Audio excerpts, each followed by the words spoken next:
Hello guys, நான் தான் உங்கள் speaker voice over.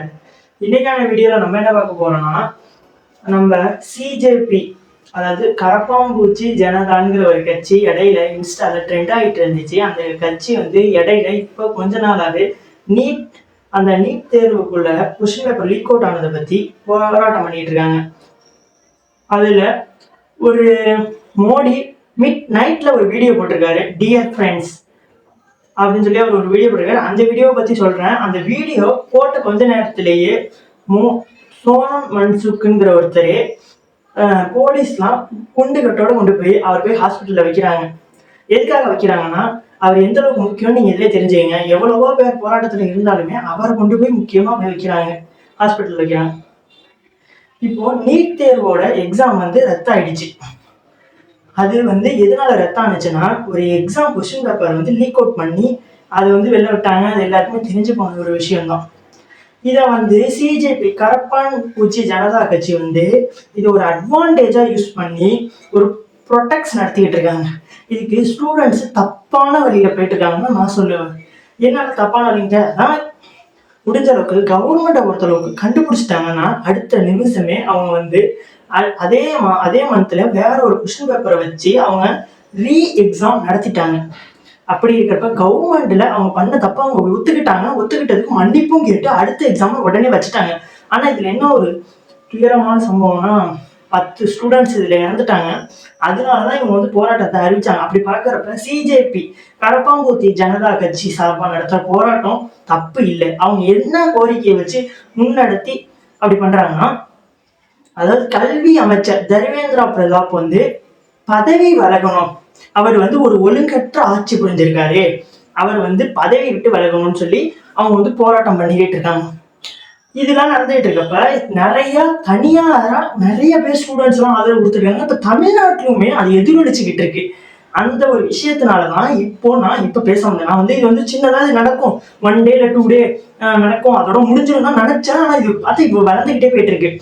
Modi mid நைட்ல அவரே ஒரு வீடியோ போட்டிருக்காரு, டியர் ஃப்ரெண்ட்ஸ் அப்படின்னு சொல்லி ஆரம்பிக்கிறாரு. என்ன சொல்லியிருக்காருன்னா, டியர் ஃப்ரெண்ட்ஸ் 2.5 மந்த்தா நீங்க ப்ரிப்பேர் பண்ணிருப்பீங்க. அந்த சமயத்துல ஒரு நடுத்தர குடும்பத்துல ஒரு பையன் இது மாதிரி ப்ரிப்பேர் பண்ணிக்கிறப்ப, நடுத்தர குடும்பம் இல்லை, எல்லா பசங்களுமே படிக்கிறப்ப இது மாதிரி நடந்துட்டுங்கிறப்ப நீங்க என்ன நினைப்பீங்க? எக்ஸாம் கொஸ்டின் பேப்பர் லீக் ஆயிட்டுங்கிறப்ப உங்களுக்கு ரொம்ப கஷ்டமா தான் இருக்கும். அதை என்னால புரிஞ்சிக்க முடியுது. அதனாலதான் நீங்க இந்த எக்ஸாமை கேன்சல் பண்ணிட்டு அடுத்த எக்ஸாமை நான் அதே 2 மாசத்துல நான் வச்சு அது இது பண்ணோம். அது மட்டும் இல்லாம நான் ஃபாஸ்ட் கோர்ட் இதை பண்ண போறோம். ஃபாஸ்ட் கோர்ட்னா என்ன நான் தெளிவா சொல்றேன். இவங்க இப்போ ஒரு கோர்ட்டுக்கு போனா வாய்தா இந்த இது அந்த இதுன்னு போட்டு ஏகப்பட்ட கேஸ் இழுத்து ஒரு 10 வருஷம் 20 வருஷம் அது நடக்காம கூட போயிடும். அது மாதிரி போகக்கூடாதுங்கிறதுக்காக இந்த இதுல யார் சம்மந்தப்பட்டாங்களோ உடனடியா விஷயத்தை யாருக்கு சம்மந்தப்பட்டுருவாங்களோ அவங்களை கண்டுபிடிச்சி உடனடியா அவங்களுக்கு தண்டனை வாங்கி தர போறதா அப்படின்னு சொல்லி நம்ம மோடிஜி ஒரு வீடியோ விட்டுருந்தாரு. நீங்க ஸ்டூடெண்ட்ஸ் எல்லாம் இப்படி போராட்டம் பண்றது நான் எதிர்க்கல, பண்ணுங்க, இது உங்க ரைட்ஸ் அவர் முன்னாடியே சொல்லியிருந்தாரு.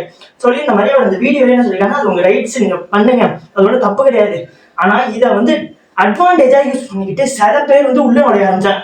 உதாரணத்துக்கு இந்த பாகிஸ்தான்ல நடந்த அந்த தீவிரவாதி அட்டாக் எல்லாம் தீவிரவாதி மேல தப்பு இல்ல, நேஷனல் மேலதான் தப்பு, அதாவது இந்தியா மேலதான் தப்புங்கிற மாதிரிலாம் சில பேர் உள்ள நுழைய பார்த்தாங்க. ஆனா ஸ்டூடெண்ட்ஸை பொறுத்த அளவுக்கு தர்மேந்திர பிரதாப் தான் பதவி விலகணும்னு நினைச்சு பேசிட்டு இருக்காங்க. இப்போ இன்னைக்கு என்ன நடந்துச்சு, இன்னைக்கு மதியானம் தர்மேந்திர பிரதாப் பதவியே விலகிட்டாரு. அவர் என்ன சொல்லி பதவி விலகிருக்காருன்னா, நான் எந்த வித தப்பு செய்யல, ஆனா ஸ்டூடெண்ட்ஸ் ஆனா என்ன ஏதாவது சொல்றாங்க, நான் ஸ்டூடெண்ட்ஸ் போராட்டம் பண்ணிட்டு இருக்காங்க, இதுல அவங்க லைஃப் கெட்டுக்கிட்டு இருக்கு, அவங்க நான் இப்ப பதவி விலகிட்டு அவங்க போராட்டத்தை ஒழுங்கா நிறுத்திட்டு அவங்க போய் படிங்க, நீங்க ஒழுங்கா உங்க காலேஜஸ கண்டினியூ பண்ணுங்க, யாருமே இதுக்கப்புறம் விட்டுறாதீங்க, இந்த டைத்தை வேஸ்ட் பண்ணாதீங்க, ஒழுங்கா போய் எல்லாம் படிங்க, உங்க எஜுகேஷனை உங்க நாலேஜை வளர்த்துக்கங்க அப்படின்னு சொல்லி தர்மேந்திர பிரதாப் பதவி விலகி அந்த கடிதத்தை மோடி பிஎம் ஆபீஸ்ல போய் மோடி கிட்ட டைரக்டா கொடுத்துடுறாரு. மத்தியானம் நியூஸ்ல நானே பார்த்தேன். இது எல்லாருக்கும் தெரிஞ்சு போயிருக்கு. இது சிஜேபி கட்சி ரொம்ப ஆவலாக கொண்டாடிட்டு இருந்தாங்க. இல்ல மன்சுக் மாந்திரே, அதாவது இந்த வீடியோ கொஞ்ச நேரத்துல, அதாவது முன்னாடியே மன்சுக் மாந்திரே ஹாஸ்பிட்டல் இருக்கிறப்ப நான் இந்த போராட்டத்தை நாங்க இதோட கைவிடுறோம், 26 நாள் நாங்க போராட்டத்தை 26 நாள் உண்ணாவிரதம் சாப்பிடாம 26 நாள் இருந்த ஒரு ஹாஸ்பிட்டல் வரைக்கும் அட்மிட் பண்ணி 26வது நாள் வந்து இந்த போராட்டத்தை கைவிடுறாரு. எதனாலனா கவர்மெண்ட் வந்து இவங்க சொல்றதுக்கு வந்து ஒத்துழைச்சு வந்துட்டாங்க, நாங்க கேட்கிறோம் அப்படின்னு சொல்லியிருந்தாங்க. சிஜேபி சார்பில் வந்து என்ன சொல்றாங்கன்னா, அவரு வந்து நல்லது பண்ணியிருக்காரு, அவர் ஓகே தான், அவரை விட்டது வந்து ஓகே தான், நாங்க ஆனா இந்த போராட்டத்தை தொடரதான் போறோம்னு சொல்லியிருந்தாங்க. அதுக்கப்புறம் மத்திய அரசாங்கம், அதாவது நம்ம கவர்மெண்ட் வந்து என்ன சொல்லியிருந்தாங்கன்னா, இந்தியன் நேஷனல் கவர்மெண்ட் வந்து பேச்சுவார்த்தை நடத்துறோம், நீங்க வந்து ஆபீஸுக்கு கூப்பிடாதீங்க, உங்க இடத்துக்கு கூப்பிடாதீங்க, ஒரு பொது இடத்துக்கு கூப்பிடுங்கன்னு சொல்றப்ப பொது இடத்துக்கு கூப்பிட்டு 2 பேருமே பேச்சுவார்த்தை நடந்துச்சு. அது மாதிரி பேச்சுவார்த்தையில 2 பேருக்குமே ஒரு சுமூகமான எட்டப்பட்டிருக்கு. 3 கோரிக்கை வச்சாங்க. 3 கோரிக்கையும் கவர்மெண்ட் ஏத்துக்க போறதா சொல்லியிருந்தாங்க. முதல் கோரிக்கை என்னன்னா, இந்த பசங்க எல்லாம் போராட்டம் பண்ற பசங்களுக்கு எல்லாம் கேஸ் போடக்கூடாது, இந்த போராட்டம் முடிஞ்சதுக்கு அப்புறம் டார்கெட் பண்ணி அந்த பசங்க மேல நீங்க கேஸ் போடக்கூடாது, போலீஸ் பிடிச்சிட்டு போக கூடாது. அதான் மத்திய அரசாங்கம் ஏத்துக்கிச்சு. அதே மாதிரி இறந்து போன அந்த 10 ஸ்டூடெண்ட்ஸுக்குமே நஷ்டஈடா 1 கோடி தரணும்னு சொல்லியிருந்தாங்க. அது வந்து யோசிக்கிறேன் நாங்க, ஆனா ஓரளவுக்கு யோசிச்சு முடிஞ்ச அளவுக்கு நாங்க பண்ண முடிஞ்சதை பண்ணிடுவோம் அப்படின்னு சொல்லிருக்காங்க. தர்மேந்திர பிரதான் பதவி விலகும், அதை எங்களால சொல்ல முடியாது, நாங்க ஆனா கவர்மெண்ட் நாங்க வந்து மேலிடத்துக்கு பேசுறோம் அப்படின்னு சொல்லியிருந்தாங்க.